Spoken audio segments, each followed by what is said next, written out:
You had it. Right there, 10 minutes ago, you had the exact plan. Go to the gym, start the project, finally send that email. Then someone said the four words that killed it. Are you doing that? And just like that, the motivation drained out of you like someone pulled a plug. Not because the task changed, not because you got tired. The task is identical to the one you wanted to do an hour ago. Something else shifted, something you can't quite name, and now the thing you were excited about feels like homework assigned by a stranger. We tell ourselves it's laziness. We call it procrastination, or a lack of discipline, or being difficult. But none of those words explain why the exact same action, the same gym bag, the same open laptop, the same email sitting in your drafts, goes from wanted to unbearable in the 3 seconds it takes someone to mention it. This isn't about the task. It never was. Notice how narrow the trigger is. It doesn't take a demand. It doesn't take a raised voice or an argument. A single soft question does the job completely. You're still going, right? And the whole plan collapses in your chest before you've even answered. You weren't resisting the gym. You were resisting the sentence. Here's what actually happens in that moment. The second another person names your intention out loud, your brain quietly reclassifies who the action belongs to. A minute ago, going to the gym was yours, your idea, your timeline, your win to claim. The moment someone says, you're still going, right? The action gets stamped with an invisible label, obligation. An obligation, to your nervous system, doesn't feel like progress. It feels like a leash. This is a documented reflex, not a character flaw. Psychologists call it reactance. The automatic pushback we feel the instant our freedom to choose gets threatened, even in the smallest, gentlest way. You don't need someone yelling orders at you. A soft reminder does the job just fine. Think about how specific this gets in daily life. You close the to-do list app the second a friend texts, "Did you do it yet?" You leave the dishes in the sink an extra hour after your partner points them out, even though you were already planning to wash them. The delay isn't about the dishes. It's about who gets to decide when they get done.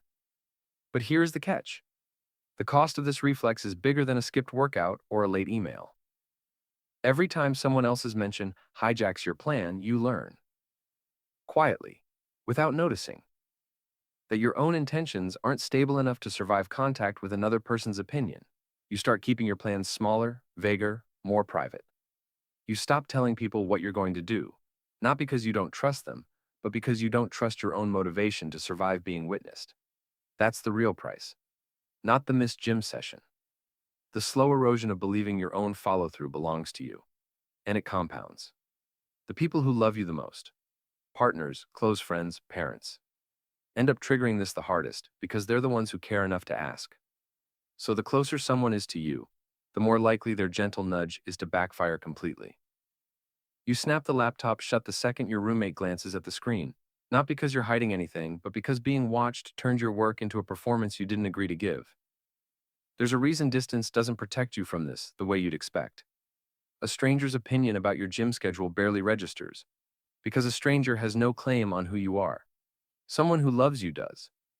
Their voice already lives inside your sense of self, which means their reminder doesn't feel like outside noise.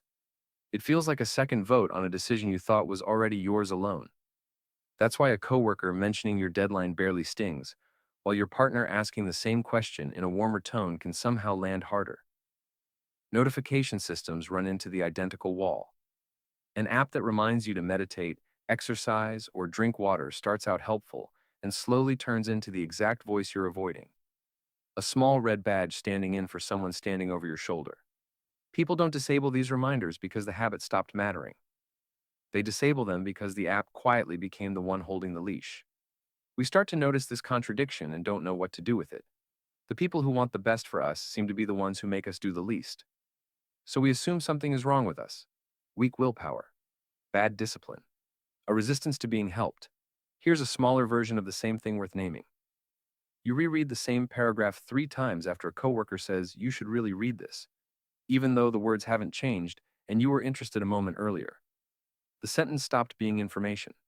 It became a checkpoint someone else was watching you pass. This spreads further than most people expect. Managers see it when an employee suddenly slows down the moment a project shifts from optional to mandatory. Parents see it when a teenager who never wanted to smoke suddenly can't stop thinking about it the second it's forbidden. Even hobbies aren't safe. A book chosen off the shelf out of pure interest gets abandoned within a week of being assigned reading for a class. The activity never changed. The ownership did. Here's the part that actually flips this upside down. The resistance you feel isn't a flaw in your motivation system. It's proof the system is working exactly as designed. Your drive to act on your own terms is not a bug that needs fixing. It's the same mechanism that lets you have a self at all. A person with no reactance, who cheerfully complies with every reminder and every suggestion without a flicker of resistance, isn't more disciplined. They've simply stopped protecting the boundary between their choices and everyone else's expectations. The friction you feel when someone says, "You should really do that," is your identity, quietly checking whether this is still your decision or has quietly become theirs. Look at how this shows up outside of chores and errands. The employee who suddenly hates a project the moment it becomes mandatory, despite loving the same work when it was optional. The teenager who never wanted to smoke until a parent forbade it, and then couldn't stop thinking about it. The reader who abandons a book the second it's assigned, despite choosing it themselves off the shelf a week earlier. None of these people changed their minds about the activity. They changed their relationship to who was steering it. Even toddlers show this in its purest form, long before language gives them a name for it. A 2-year-old who was calmly stacking blocks will suddenly refuse the moment a parent says, "Good job, keep going." Not because the praise was unkind, but because the activity just got claimed by someone else's approval. The block tower stopped being theirs the instant it became a performance for an audience. Adults do the same thing with spreadsheets and gym memberships.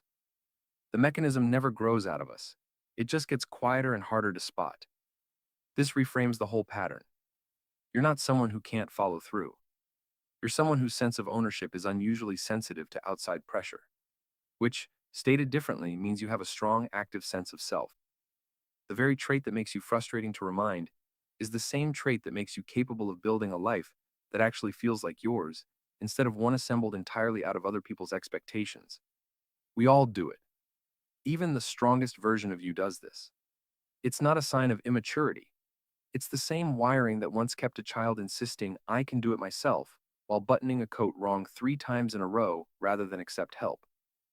The refusal was never about the coat. The paradox is that the antidote isn't to become less reactant. It's to reclaim ownership before anyone else gets the chance to name it first. The moment you say your own plan out loud on your own terms, before it becomes someone else's reminder, the whole mechanism changes direction. You're no longer defending your freedom against a threat. You're simply doing the thing you already decided to do. This is why writing your own intention down, even in a note only you will read, works better than any external accountability system. It keeps the ownership stamp exactly where it needs to stay. With you, first, before anyone else's voice gets attached to it.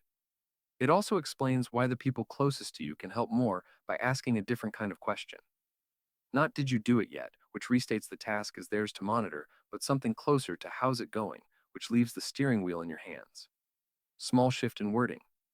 Completely different effect on the nervous system underneath it. This works both directions too. If you're the one asking someone else about their plan, the same trap catches you from the other side. A question that sounds like checking in can land as a demand, and the person you were trying to support ends up stalling the exact thing you hope to encourage. Swapping, "Have you called them back?" for, "Let me know how that call goes," costs nothing and removes the invisible leash before it even forms. There's a smaller signal worth watching for too. Notice the pause with your hand on the gym bag zipper, the moment a friend texts, "You're still going, right?" That half-second hesitation isn't doubt about the gym. It's your identity checking who's actually holding the plan right now. Once you notice that pause for what it is, it stops running the show quietly in the background and starts becoming something you can simply walk through. None of this means you were ever undisciplined. It means you've been fighting the wrong battle, trying to force yourself into compliance when what you actually needed was to hand the task back to yourself before someone else's voice got there first. The plan was always yours. You just have to say it before it becomes an assignment. Next time you catch that flicker of resistance the second someone mentions your own goal, notice it for what it actually is. Not weakness, just your sense of self, doing exactly its job. If you've ever felt that instant drop the moment someone said, "Did you do it yet?" you're not broken. You're just someone who needs the plan to stay yours. Stick around. There's more of this kind of thing here.